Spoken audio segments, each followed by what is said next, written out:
Just this past Monday, I joined about a half dozen Union Congregational folks at the Sussex Avenue Renew School in Newark. It's only about 15 minutes in good traffic from here. And it has become abundantly clear to me, especially over the last several months, that we have not done enough, or I have not done enough, to speak about our program with the Sussex Avenue students, which is called SMART. The program has lasted so long and been run so well that it has been humming along in the background for some of us, while each week for about 29 Thursdays a year, somewhere between 10 and 15 or so volunteers gather to tutor students here at Union Cong.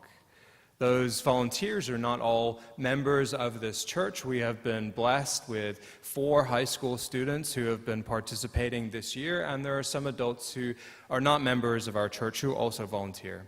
Now, SMART is at a bit of a tipping point. We know that it can be challenging to recruit volunteers to weekday programs, and people generally feel tension about their time. It is the scarcest of commodities, or at least many of us perceive that it is. Cindy Stavitsky has done an amazing job of directing SMART for many years.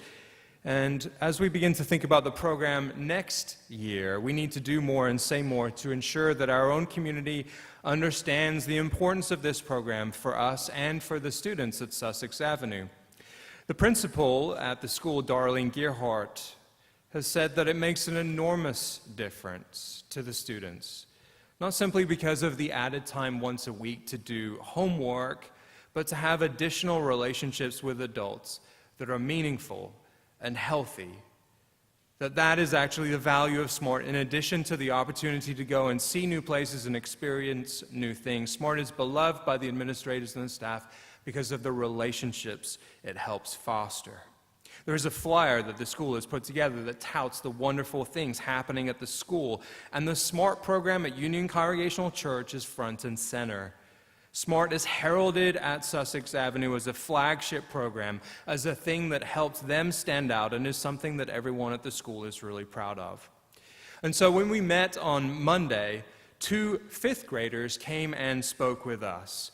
And we asked them what they would like to see more of and how we can improve the program. And they said that we at Union Cong should be more willing to go to Newark occasionally.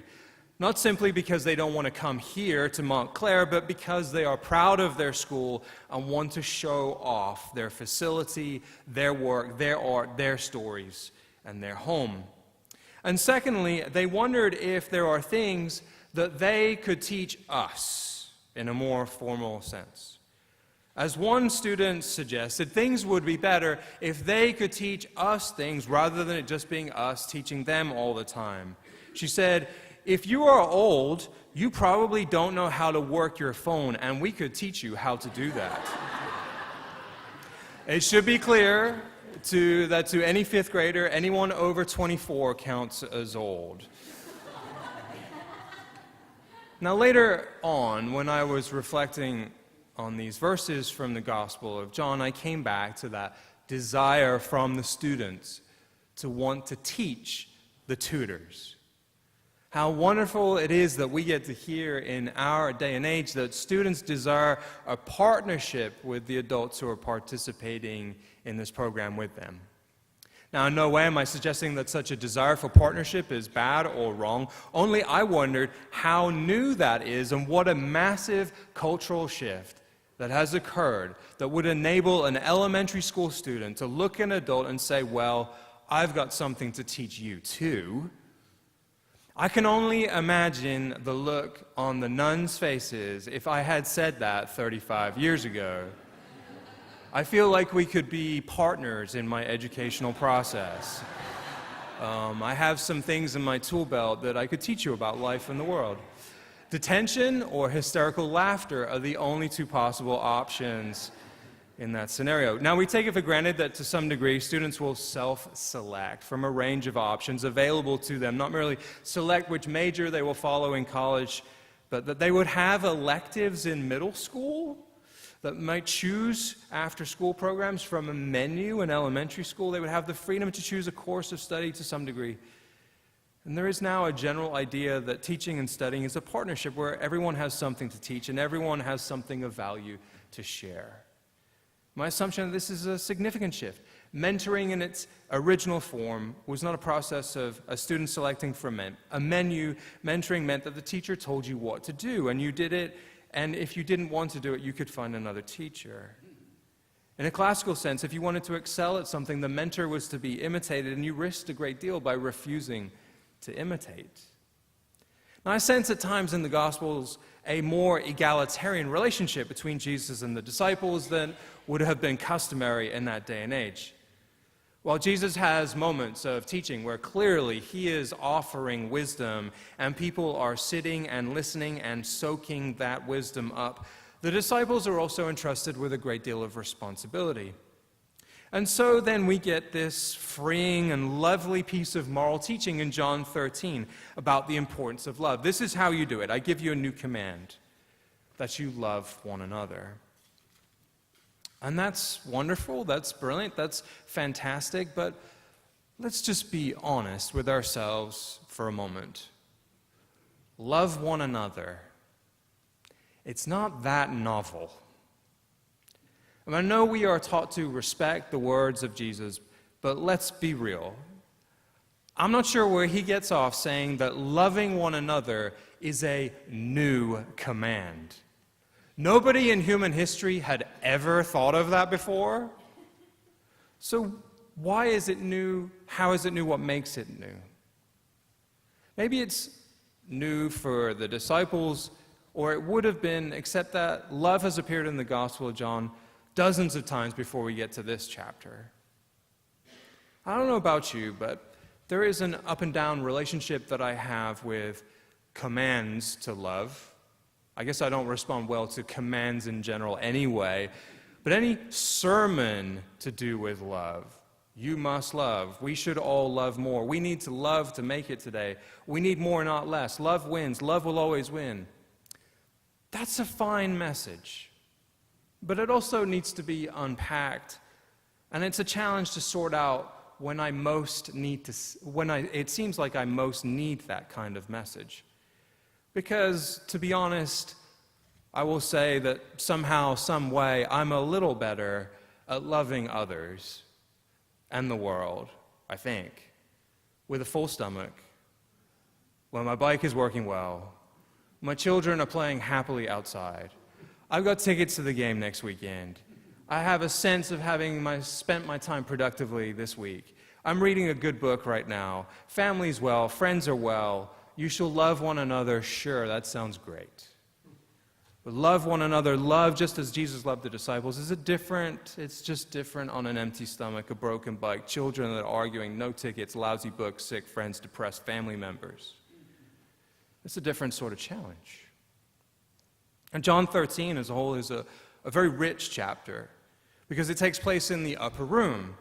And Jesus has invited the disciples to share a final meal. There he washes their feet as he says to them that Judas is about to betray him. He hands Judas bread. He feeds Judas as he says that Judas is going to betray him. And just after this little section, Peter will say that there is no way, no chance that he will ever leave Jesus. And Jesus tells him right after this new command is issued, actually, you're about to ditch me any moment now. It's actually the next thing that is going to happen.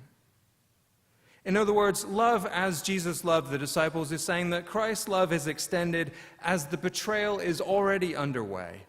Even as the disciple, the student, the mentee is walking away from the teacher, the love of this particular teacher follows after the student.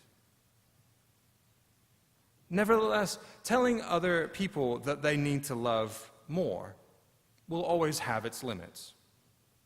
If I tell you, or we tell each other, that we need to love more, does it actually do anything for you? What does it mean? How does it happen? Should we read poetry? Should we read the poetry of Pablo Neruda? Have you ever read any of Pablo Neruda's poems? My gosh, the passion, Latin passion. In this part of the story, I am the one who dies, the only one, and I will die of love because I love you, love in fire and blood. Shall I tell you what it looks like? Shall I tell you a story? Shall I tell you a story of sacrifice? A story of the exemplification of sacrificial love. To unlock the key to this new command, shall we offer affirmations to one another? Shall we turn to one another in the pews? These are all wonderful things, good things, keys to unlocking what Paul Tillich called a theonomy, a way of aligning our own autonomy with the divine light in order to truly succeed and prosper in life, to truly understand the divine spark, to really get at the divine mystery. But on the other hand, what we might forget sometimes is that one of the ways in which we experience love is just to celebrate it. To celebrate that which exists in our lives each day, that reminds us of love, moves us closer to treating today, this day, the 1 May 19th, 2019 that we'll ever have together. This day is a celebration of life and love and meaning.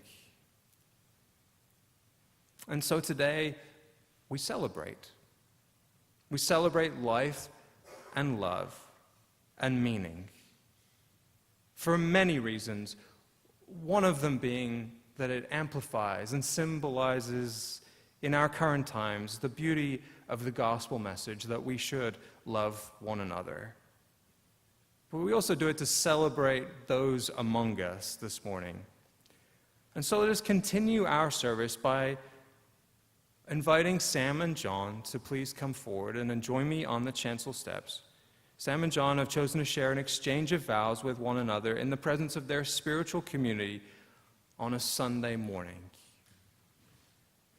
Isn't that wonderful? Isn't that something?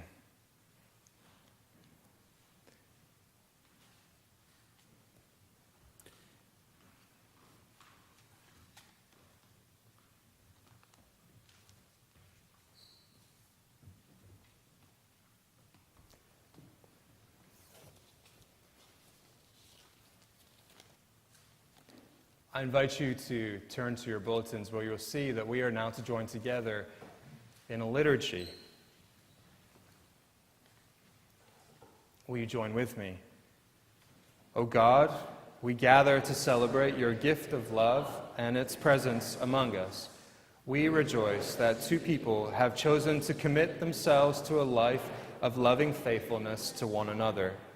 We praise you, O God, for the ways you have touched our lives with a variety of loving relationships.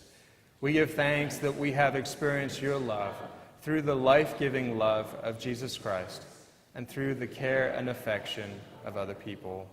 And so will those who are in attendance please stand if you are able, or answer in support of John and Sam.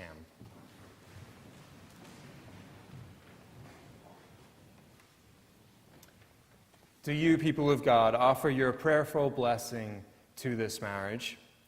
If so, please say loudly and with joy, I do. I do. You may be seated.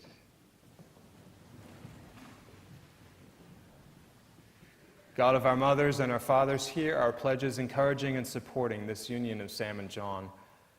Bless us as we offer our prayerful and loving support to them. Bless them as they pledge their lives to each other. With faith in you and in each other, may this couple always bear witness to the reality of the love to which we witness this day. May their love continue to grow, and may it be a true reflection of your love for us all. Through Jesus Christ. Amen. Sam and John, we invite you at this time to speak your covenant promises that you have come to offer before God. Sam, you'll go first, and you just have to repeat after. Oh, if you would like to read it. Do you want to read it? Will you say after me, John, I give myself to you. John, I give myself to you. To be your wife. To be your wife. I promise to love and sustain you I promise to love and sustain you in the covenant of marriage in the covenant of marriage from this day forward, from this day forward, in sickness and in health, sickness and in health, in plenty and in want, plenty and want, in joy and in sorrow, in joy and sorrow. as long as we both shall live. John, Sam, I give myself to you Sam, I give myself to you, to be your husband. your husband. I promise to love and sustain you Promise to love and sustain you in the covenant of marriage in covenant of marriage from this day forward, from this day forward, in sickness and in health, in sickness and in health, in plenty and in want, plenty and in want, in joy and in sorrow, in joy and in sorrow, as long as we both shall live. as long as we both shall live. Sam and John, you have committed yourselves to each other in this joyous and sacred covenant.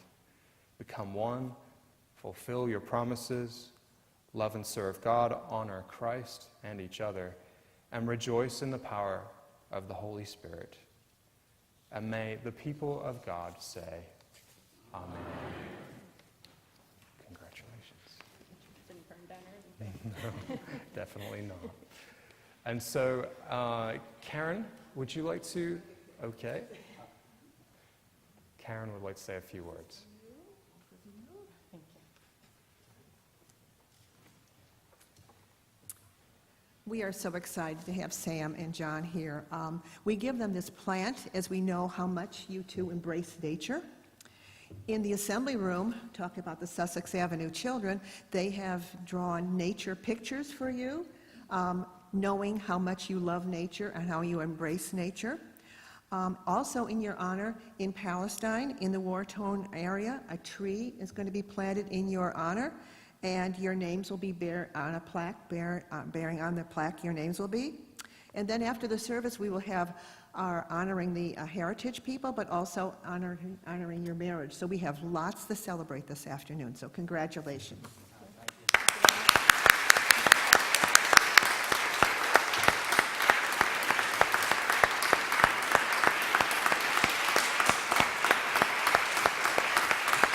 Congratulations.